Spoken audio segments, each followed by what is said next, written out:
खैर आगे बढ़ते हैं, आपको ये बताते हैं कि अब जब पेपर लीक को लेकर पूरे देश में आक्रोश है, छात्रों में जबरदस्त नाराजगी है, तब भी पेपर लीक का माफिया सुधरने को तैयार नहीं है। खबर आपको हैरान कर देगी, बल्कि ये पेपर लीक वाली खबर आपके होश उड़ा देगी। नया तरीका जो खोजा गया है वो सुनिए। मतलब सारा आविष्कार, सारा दिमाग पेपर लीक के नए नए तरीके इजाद करने में लगाया जा रहा है।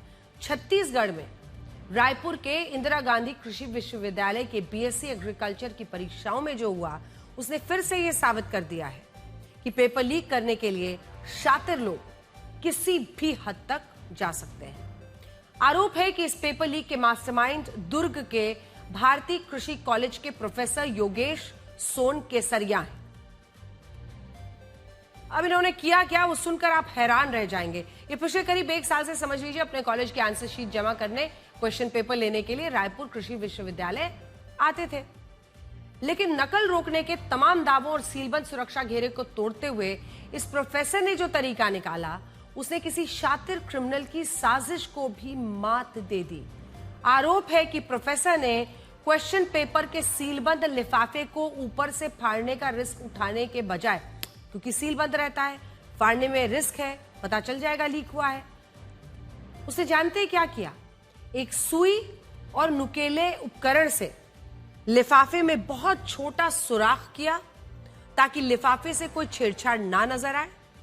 इसके बाद बाजार से 2,500 रुपए में खरीदे गए एक एंडोस्कोपिक कैमरे को उस बारीक छेद के जरिए लिफाफे के अंदर धकेला और आरोप है कि उसने कई प्रश्न पत्रों का वीडियो रिकॉर्ड कर लिया। अब एंडोस्कोपिक कैमरा एक बहुत पतली और लचीली ट्यूब होती है जिसके ऊपर छोटा सा कैमरा और लाइट लगी होती है। डॉक्टर्स इसका इस्तेमाल जो है वो शरीर के आंतरिक अंगों की स्थिति देखने, बीमारियों की जांच करने के लिए करते हैं, लेकिन इस टीचर ने इससे क्वेश्चन पेपर का ही पूरा वीडियो रिकॉर्ड कर डाला।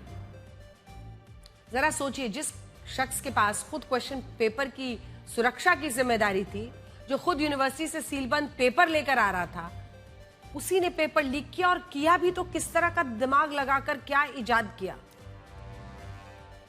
अब जुगाड़ सिस्टम पर हमारे देश में बड़ी चर्चा होती है, लेकिन यह तो जुगाड़ का भी सुपर जुगाड़ है। उसने वीडियो रिकॉर्ड करने के बाद ये क्वेश्चन पेपर नोट किया और छात्रों को 11,000 हजार रुपए में बेच भी दिया, और ये एक के बाद एक लोगों से होते हुए सोशल मीडिया पर फैल गया। रायपुर पुलिस ने 36 घंटे की ताबड़तोड़ छापेमारी की। जांच में इस पूरे नेटवर्क को भले ही ध्वस्त कर दिया हो, आरोपियों के पास से नकद पैसे, मोबाइल, रिकॉर्डिंग डिवाइस जब्त कर 6 को अब जेल भेज दिया। लेकिन सवाल है कि ऐसे चेहरों की पहचान पहले क्यों नहीं होती?